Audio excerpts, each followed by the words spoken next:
Hello everyone, welcome to GCentric. So दोस्तों, last class में हमने चर्चा की इंट्रिंसिक सेमीकंडक्टर में फर्मी एनर्जी लेवल को डिफाइन करने की।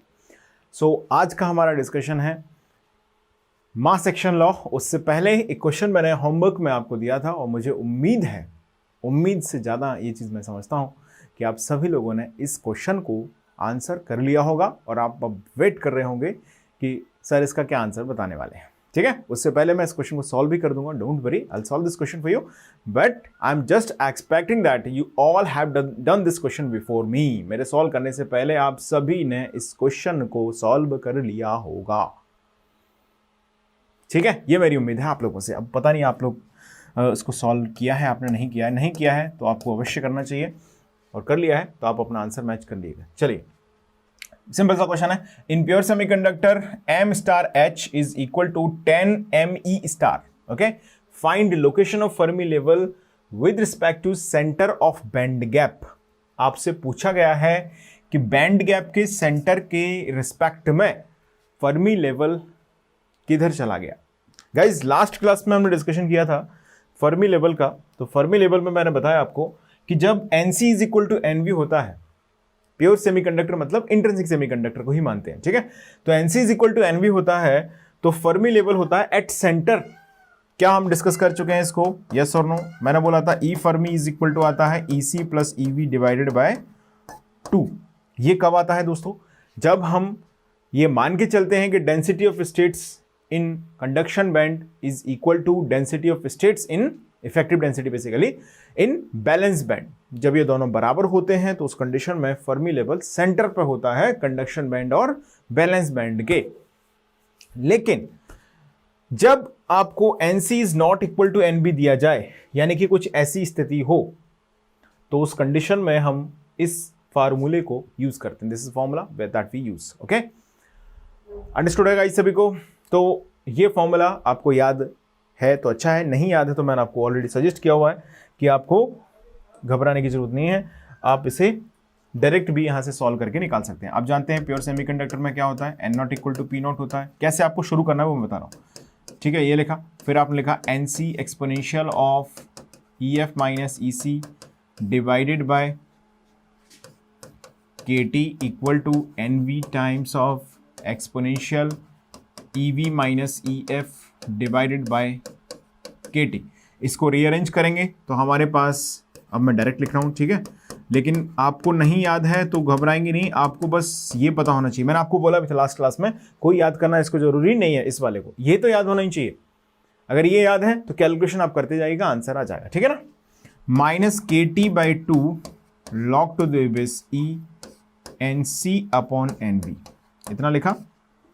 हाँ जी, एक रिलेशन मैंने और आपको बताया था लास्ट क्लास में कि जो density of state in conduction band है वो इलेक्ट्रॉन के इफेक्टिव मास के साथ 3/2 पावर में प्रोपोर्शनल है। दूसरी चीज़, जो Nv है वो होल के इफेक्टिव मास के साथ 3/2 पावर पर प्रोपोर्शनल है। तो गाइज, यहाँ से हमने एक रिलेशन जनरेट किया था, that relation was Ec plus Ev divided by 2 minus कितना हो गया? अब देखिए यहां से Me स्टार 3/2, MH स्टार 3/2 आगे आ गया तो कितना हो गया? 3KT by 4 log to the base E here Me star divided by MH star. इतनी बात समझ में आ रही है सभी को? यहां तक की कहानी को नोट कर लीजिएगा। क्या किया जाना चाहिए देखिए, अब आगे देखो, बोलो क्या होगा? E Fermi is equal to हो जाएगा, ध्यान दो सब लोग, Ec plus Ev divided by 2। क्या मैं बोल सकता हूं this is the centre of band gap? से यस और no? Yes, exactly, this is the centre of band gap. जैसे मान लीजिए इसकी एनर्जी है सपोज 1.2 इलेक्ट्रॉन वोल्ट, ठीक है, और इसकी एनर्जी है सपोज 2.8 इलेक्ट्रॉन वोल्ट, तो कहां पर होगा सेंटर? बोलो 2.8, बोलो कहां पर होगा? 2.8 प्लस 1.2, 4/2, तो यानी कि यहां पर होगा 2 पर, यानी कि ये 2 पर है तो 0.8 इससे ऊपर है, 0.8 इससे नीचे है।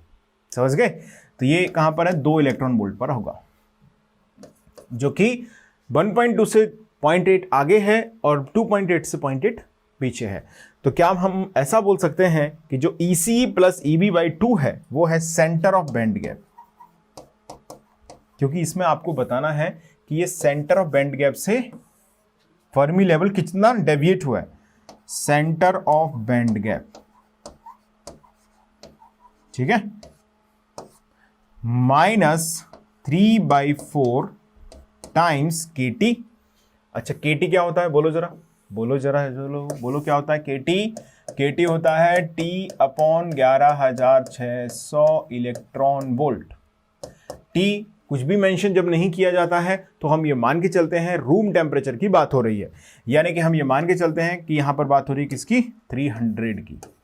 ठीक है, आप 298 भी मान सकते हैं, किसी के कमरे का तापमान कम होता है तब भी एक्सेप्टेबल है। 300 इज मोर कॉमन, ओके, आसान भी पड़ता है। तो KT की वैल्यू इसको सॉल्व करने के बाद आती है 0.026 इलेक्ट्रॉन वोल्ट। ठीक है भाई, 0.026 इलेक्ट्रॉन वोल्ट, ये आप सॉल्व कर लेंगे तो ये आ जाएगा। तो यहां पर आ गया 0.026, अब आ गया log to the base E। अब हमको देखते हैं रिलेशन क्या दिया गया है। रिलेशन दिया है कि होल का इफेक्टिव मास 10 गुना है इलेक्ट्रॉन के इफेक्टिव मास से। गाइस हम ये चीज तो जानते हैं कि होल का इफेक्टिव मास क्या होगा, ज्यादा होगा कम होगा, ज्यादा होता है इलेक्ट्रॉन से, लेकिन यहां पर उन्होंने वो रिलेशन भी मेंशन कर दिया है, 10 टाइम्स ऑफ दिस है। तो आप क्या बता सकते हैं ME/mh कितना हो जाना चाहिए। mh star is equal to दिया है 10 ME star, since according to the question mh star is given as 10 ME star। yes, बिल्कुल। अब यहां से अगर हम देखें तो this ME star is equal to, या ME star upon MH star is equal to 10।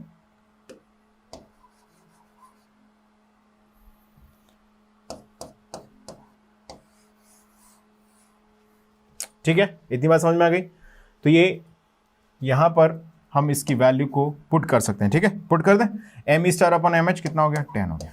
अब आप कैलकुलेटर उठाइए, ओके, ये 10 हो गया कि कुछ गड़बड़ कर दी मैंने, मुझे लग रहा है यस गड़बड़ कर दी। 1/10 आएगा ना ये, इसको इधर भेजा, इसको इधर भेजा, I am sorry, extremely sorry to you. देखिए इसको करेक्ट कर लेते हैं। हाँ जी सही है, इतना सही है। अब ठीक है, ये आ गया। अब अगर आप इसको सॉल्व कर, अब इतनी कैलकुलेशन आप लोग कर लीजिएगा। log to the base E में 1/10 है, इसको सॉल्व करेंगे तो नेगेटिव आएगा डेफिनेटली।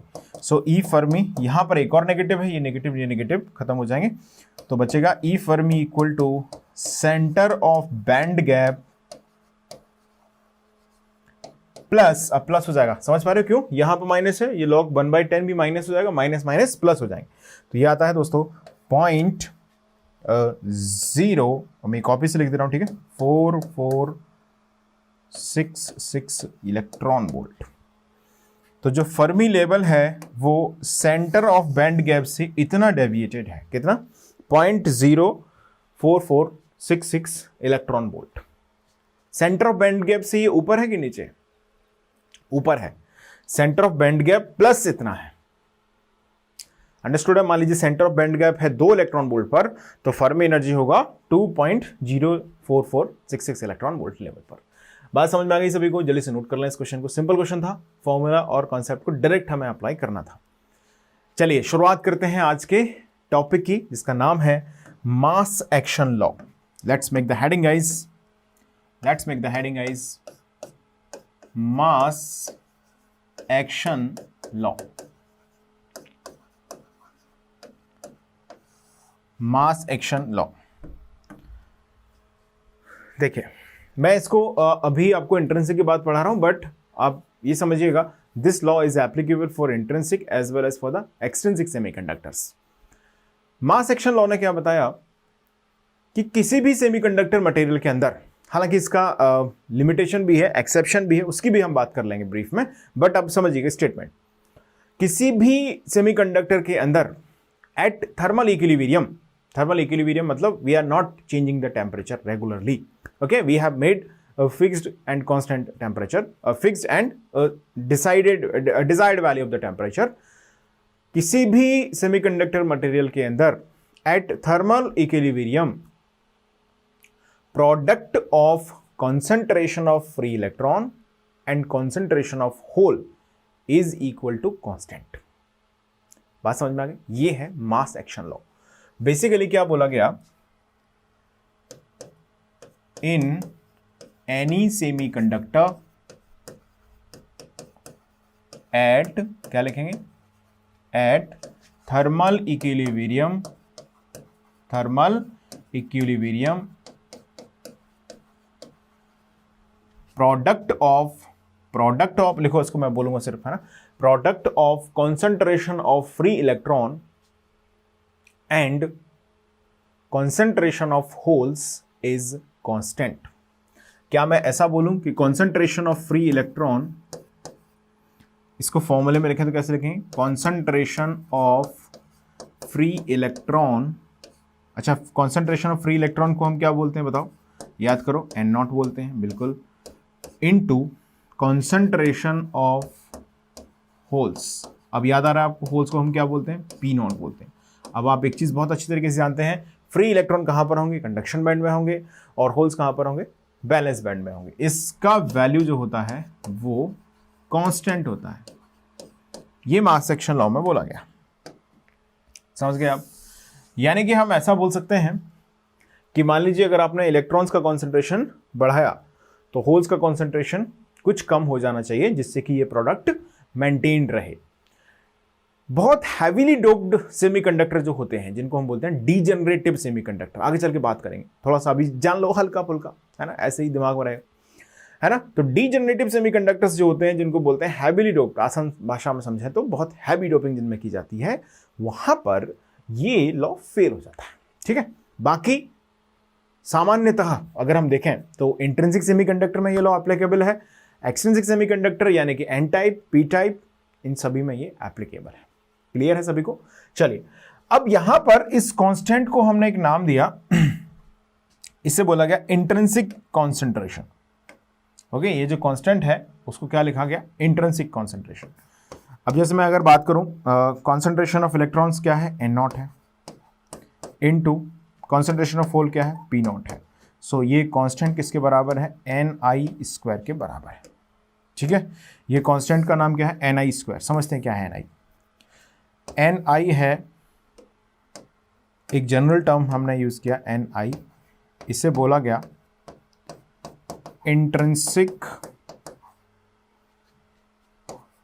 Intrinsic carrier concentration.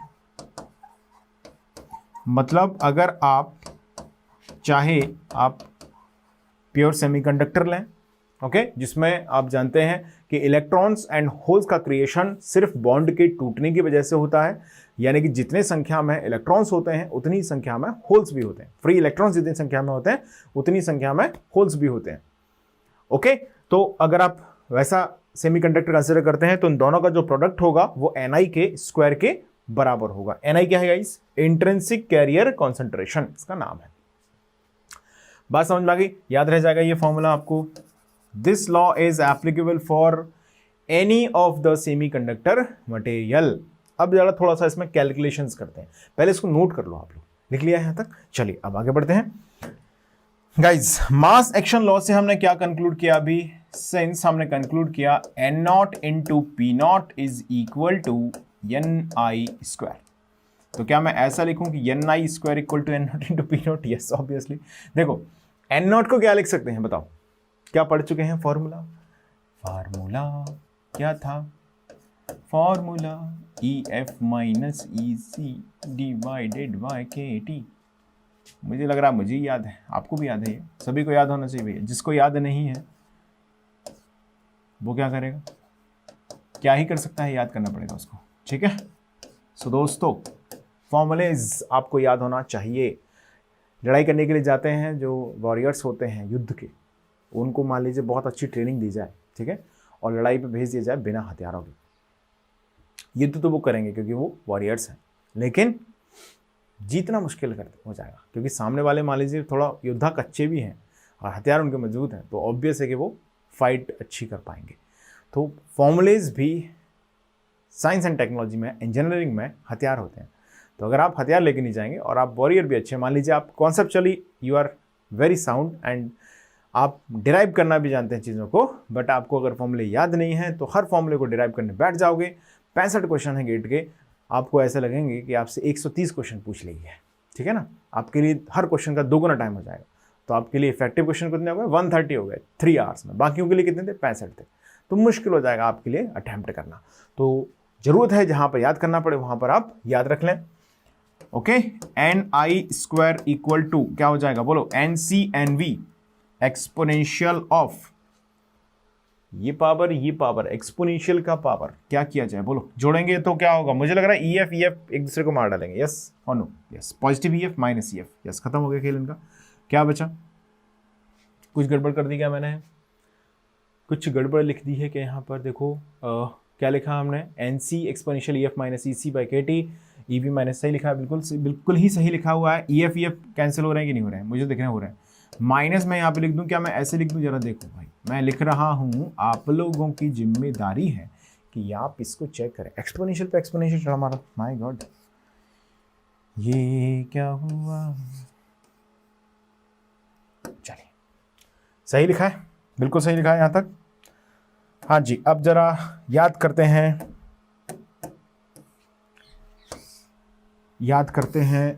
1857 की क्रांति। देखिए क्या हुआ था, देखिए ये था बैलेंस बैंड, ओके, ये रहा conduction band, alright, this is conduction band. यहाँ का मैक्सिमम एनर्जी था EV, याद आ रहा है सभी को, बिल्कुल था। यहाँ का मिनिमम एनर्जी था EC। EC is the minimum energy of conduction band, EV is the maximum energy of balance band. दोस्तों, इन दोनों के बीच में जो एनर्जी गैप है उसे हम क्या बोलते हैं, फॉरबिडन एनर्जी गैप। फॉरगॉटन नहीं, फॉरबिडन एनर्जी गैप। ओके, क्या मैं ऐसा बोलूं द गाइस कि ये EC और EV का जो एनर्जी डिफरेंस है वही तो EG है, इजी है, यस और नो। ये एक्चुअली इजी ही है ना, आसान है। Easy is what, energy gap is what guys, EC minus EV। क्या इसमें आपको ये दिख रहा है एनर्जी गैप, यस। तो आप बोलेंगे ni² इज इक्वल टू आ गया है NCNV exponential minus EG upon KT। प्रस्तुत है एक और जानदार शानदार फॉर्मूला आपके लिए, आप इसको याद रखना चाहिए, आपको याद कर लो इसको, ठीक है। कहाँ तक सब चीज़ें डिराइव करोगे, ठीक है, याद रह जाएगा। NCNV exponential of minus EG upon KT, ये है फॉर्मूला किसका, इंट्रिंसिक कैरियर कॉन्सेंट्रेशन का। अब इसमें थोड़ा दिमाग लगाओगे तो Ni को लिख दोगे यहाँ पे, तो अंडर रूट ऑफ NCNV हो जाएगा, एक्सपोनेंशियल का power minus EG minus 2KT हो जाएगा, ठीक है, एक ही बात है। आप इसको ऐसे भी लिख सकते हैं, इतना सब लोग विद्वान हैं। Ni इज इक्वल टू कितना हो जाएगा, अंडर रूट ऑफ NCNV हो जाएगा, एक्सपोनेंशियल में पावर चला जाएगा माइनस EG अपॉन 2KT हो जाएगा। बात समझ गए, कोई बहुत बड़ी हैवी कॉन्सेप्ट नहीं है, बहुत आसानी से आप समझ पाएंगे, ठीक है, ये लिखा। अब इस एनालिसिस के आधार पर एक बहुत ही इंपॉर्टेंट डिस्कशन मुझे आपके लिए करना है, समझो ध्यान से, पहले इसको नोट कर लो यार गाइस। लिख लिया सबने, यहां तक लिख लिया है, आगे बढ़ूं मैं, अरे लिख लिया कि नहीं, लिखा सभी ने। चलिए अब बात करते हैं एक छोटे से और महत्वपूर्ण से एनालिसिस की। एनालिसिस बोले तो एनालिसिस, देखिए Ni is equal to under root of NCNV exponential of minus, भाई साहब आपको भी दिमाग में ऐसे फॉर्मूला घूमना चाहिए जैसे मैं लिखता जा रहा हूं, है ना, ऐसे ही घूमना चाहिए, बिल्कुल ऐसे ही घूमना चाहिए। ये रहा इसका, ये रहा प्रिंट आउट टाइमलाइन का, देखो भाई। अब आपको मैंने कुछ इंपॉर्टेंट बातें बताई थी लास्ट क्लास में। NC जो है वो मास के इफेक्टिव मास ऑफ इलेक्ट्रॉन के तो प्रोपोर्शनल होता ही है, साथ में मैंने ये भी बताया था आपको कि ये T⁻3/2 के भी प्रोपोर्शनल होता है गाइज। NV जो होता है वो भी T⁻3/2 के प्रोपोर्शनल होता है। ये कब बताया आपने, ये ऐसा कोई बोलेगा नहीं, ठीक है, ये मैंने बताया हुआ है पिछले से पिछली क्लास में। NCNV जब हम पढ़ रहे थे concentration of electron in conduction band, concentration of holes in valence band, उन क्लासेस के दौरान मुझे याद रहता है कहाँ कब मैंने कब बताया हुआ है, ठीक है। तो मैंने ये आपको वहाँ पर लिखाया हुआ है, तो जहाँ तक लोगों की नोट्स में लिखा हुआ, पेज पलटो, अगर आपको याद नहीं आ रहा है तो आप पेज पलटिएगा, आपको दिख जाएगा, ठीक है। ये रिलेशन हम यहाँ पर यूज़ करते हैं, देखिएगा कुछ मुझे इंपॉर्टेंट कंक्लूजन आपको बताने हैं। जो हम आगे आने वाले समय में उपयोग करेंगे। देखिए NC यहां पर रखा, NV यहां पर रखा। देखना, मुझे सिर्फ प्रोपोर्शनल रिलेशन फाइंड आउट करना है गाइज। क्या फाइंड आउट करना है? Proportional relation. तो क्या मैं यहां से Ni प्रोपोर्शनल टू, देखिए T⁻3/2 इंटू T⁻3/2 कितना हो गया? T³ हो गया। तो क्या मैं T⁻3/2 बोल दूं? मुझे ऐसा लग रहा सही लिखा है मैंने। समझ पा रहे हो कि नहीं भाई? 3/2 होल पावर लगा हुआ है, तो ये अंदर हो जाएगा क्यूब और स्क्वायर रूट अंदर आएंगे तो 3/2। सॉल्व कर लेना, यही आएगा। ठीक है, एक्सपोनेंशियल ऑफ -Eg/2kT, ये रिलेशन हमारे पास आ गया। अब यहां से एक सिचुएशन मैं आपको दे रहा हूं, ध्यान से सुनना सभी लोग। अब मैं आपको एक सिचुएशन दे रहा हूं, देखना। व्हेन टेम्परेचर इंक्रीजेस, क्या किया हमने? टेम्परेचर को बढ़ाया। When temperature increases means T को बढ़ाया गया। टेम्परेचर को अगर आप बढ़ाएंगे, टेम्परेचर जब इंक्रीज होगा तो क्या ये फैक्टर बढ़ेगा? यस और नो बोलो। यस, बिल्कुल बढ़ेगा। अच्छा, KT का क्या होगा? KT में दो चीजें हैं। KT में दो चीजें हैं, K है, T है। K प्लैंक्स कांस्टेंट है, बोल्ट्जमैन कांस्टेंट है, H is the plank constant. हाँ, तो K क्या है? बोल्ट्जमैन कांस्टेंट है। तो बोल्ट्जमैन कांस्टेंट चेंज नहीं होगा, बट टेम्परेचर इंक्रीज करने पर T बढ़ेगा। तो कहना इसे the KT will increase. Okay, what about the energy gap guys? ये बात मैं बता चुका हूं, फिर मैं रिकॉल कर रहा हूं। टेम्परेचर बढ़ाने से कोवेलेंट बॉन्ड वीक होते हैं, वाइब्रेशन स्टार्ट होता है एटम्स के अंदर, कोवेलेंट बॉन्ड कमजोर होते हैं, तो बैलेंस बैंड से इलेक्ट्रॉन्स को कंडक्शन बैंड में भेजना आसान हो जाता है। इसी बात को, इन्हीं शब्दों को हम समझते हैं एनर्जी गैप के कॉन्सेप्ट से भी। तो एनर्जी गैप के कॉन्सेप्ट से हम ये जानते हैं कि जब भी टेम्परेचर बढ़ाया जाता है, एनर्जी गैप कंडक्शन बैंड और बैलेंस बैंड के बीच में जो एनर्जी अंतराल है वो भी कम हो जाता है। बात समझ में आ गई? यानी कि energy gap will be decreases with respect to increment in the temperature. यानी कि भाई याद रखना ये है ना, ये सभी को मैंने बताया हुआ है, बट आपको अभी भी अगर कंफ्यूजन है तो बिल्कुल दिमाग में रखिएगा कि energy gap will be decreases when we increases the temperature. अब आते हैं इस मुद्दे की बात पर। देखिए, टेम्परेचर बढ़ा है तो क्या ये फैक्टर बढ़ेगा? बिल्कुल बढ़ेगा। ठीक है, एक्सपोनेंशियल की पावर क्या है? नेगेटिव है। ध्यान दीजिएगा, एक्सपोनेंशियल की नेगेटिव पावर जब बढ़ती है तो एक्सपोनेंशियल की वैल्यू कम होती है।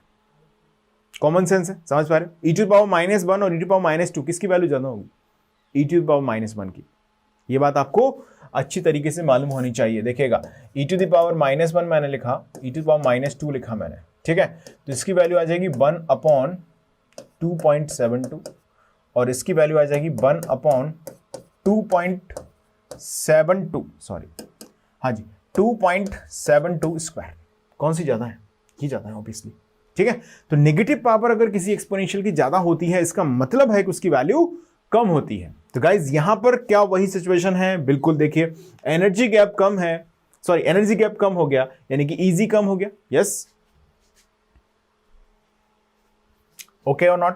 ईजी की वैल्यू क्या हुई? कम हुई। अच्छा, और बताओ, टेम्परेचर बढ़ाया तो क्या ये फैक्टर बढ़ा? तो एक्सपोनेंशियल की जो नेगेटिव पावर है, मुझे लग रहा है कम हो रही है। क्या आपको भी ये लग रहा है? यस, लगना चाहिए। देखो, एक्सपोनेंशियल की नेगेटिव पावर कम होगी क्योंकि ईजी भी कम हुआ है, केटी बढ़ गया। अच्छा, किसी भी फ्रैक्शन में न्यूमरेटर डिनोमिनेटर में अगर डिनोमिनेटर को बढ़ाते हैं तो फ्रैक्शन की वैल्यू क्या होती है? कम होती है, ये मत भूलना। तो यहां पर अगर मैं केटी को बढ़ाऊंगा तो ये एक्सपोनेंशियल की पावर क्या होगी? कम होगी। ईजी को कम करूंगा तब भी ये पावर क्या होगी? एक्सपोनेंशियल की कम होगी। तो कुल मिला के ये वैल्यू जो है एक्सपोनेंशियल की वो बढ़ रही है। तो टेम्परेचर को बढ़ाने पर ये तो बढ़ ही रहा है, ये तो सीधा साधा टेम्परेचर ही है, ये भी बढ़ रहा है। Means hence Ni increases. तो आप ये ध्यान रखिएगा कि when temperature increases always intrinsic carrier concentration increases. ये बात आगे चल के बहुत सारे कॉन्सेप्ट्स में हम डायरेक्टली इसको यूज करेंगे। तो मुझे उम्मीद है और भरोसा है कि आप सभी लोगों ने इस चीज़ को अच्छी तरीके से समझ लिया होगा, एनालाइज कर लिया होगा। It's a basic mathematical concept guys. यहाँ कहाँ इलेक्ट्रॉनिक्स दिख रही है आपको? टेम्परेचर है, ये रिलेशन लिखा हुआ है, यहाँ तक इलेक्ट्रॉनिक्स है मान लिया मैंने। अब क्या है? अब कॉमन सेंस और गणित है, लगा दो कॉमन सेंस। टेम्परेचर बढ़ाया तो ये बढ़ जाएगा, ठीक है, केटी बढ़ गया, ईजी कम हो जाएगा, एक्सपोनेंशियल का नेगेटिव पावर कम हो गया इफेक्टिवली। ईजी के कम होने से, केटी के बढ़ने से ये नेगेटिव पावर कम हो गया। एक्सपोनेंशियल का नेगेटिव पावर कम होगा, एक्सपोनेंशियल की वैल्यू बढ़ जाएगी। e⁻² से e⁻1 की वैल्यू ज़्यादा होती है तो ni की वैल्यू बढ़ जाएगी। तो टेम्परेचर दिख ही रहा है, बढ़ा रहा है, और ये भी बढ़ा ही रहा है भाई साहब। एक्सपोनेंशियल भी ni को इंक्रीज कर रहा है, टेम्परेचर भी इंक्रीज कर रहा है डायरेक्टली यहाँ से। ऑब्वियसली तो ni बढ़ेगा टेम्परेचर बढ़ने पर। कोई भी फैक्टर ऐसा नहीं है ni के लिए यहाँ पर जो इसका अपोजिशन करे ni के इंक्रीज होने में टेम्परेचर के साथ। बात समझ में आ गई? ये कॉन्सेप्ट हम आगे आने वाले समय में उपयोग करेंगे।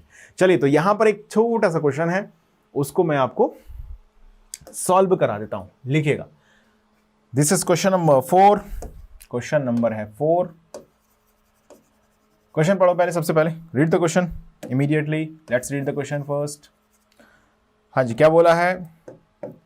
If a pure semiconductor has Ni is equal to, Ni means क्या दिया है आपको? इंट्रिंसिक कैरियर कॉन्सेंट है। Ni इक्वल टू कितना दिया है? 10⁹ पर centimetre cube. Okay, and we found concentration of electron N0 10⁻15 पर centimetre cube. Then concentration of hole in the valence band. भाई साहब, इससे आसान क्वेश्चन तो दुनिया में बन ही नहीं सकता है, मतलब इतना आसान सवाल। Since N0 into P0 equal to Ni², 10⁻, just for formula practice है ये। इस क्वेश्चन में कुछ है नहीं दोस्तों, है ना, जिसमें मैं बहुत ज़्यादा शोर मचाऊं और आपको बोलूं कि ये समझना था, ये समझ में आना जरूरी था। देखिए, है ना, बहुत आसान है कि नहीं गाइज? इट्स इजी और not? Yes, it is easy. So P0 will be guys here, यहाँ पर हो गया 10⁻18 और ये गया 15 उधर, तो इसने सारा खेल बिगाड़ दिया। 10⁻3 आ गया भाई साहब। सही आंसर सभी का। चलिए, सो दोस्तों, आज के इस सेशन को हम लोग यहीं पर समापन करते हैं इसका। मिलते हैं आपसे अगले सेशन में, जहां पर हम बात करेंगे एक्सट्रिंसिक सेमीकंडक्टर के। ओके, क्या कॉन्सेप्ट है और इसमें जितनी भी रिक्वायरमेंट होगी, एनर्जी लेवल डिस्कशन, उन सभी बातों की हम चर्चा करेंगे एक्सट्रिंसिक सेमीकंडक्टर के हिसाब से। Okay, so that's all for the today's session. Let's meet in the next session where we will start the extrinsic semiconductor. Thank you so much.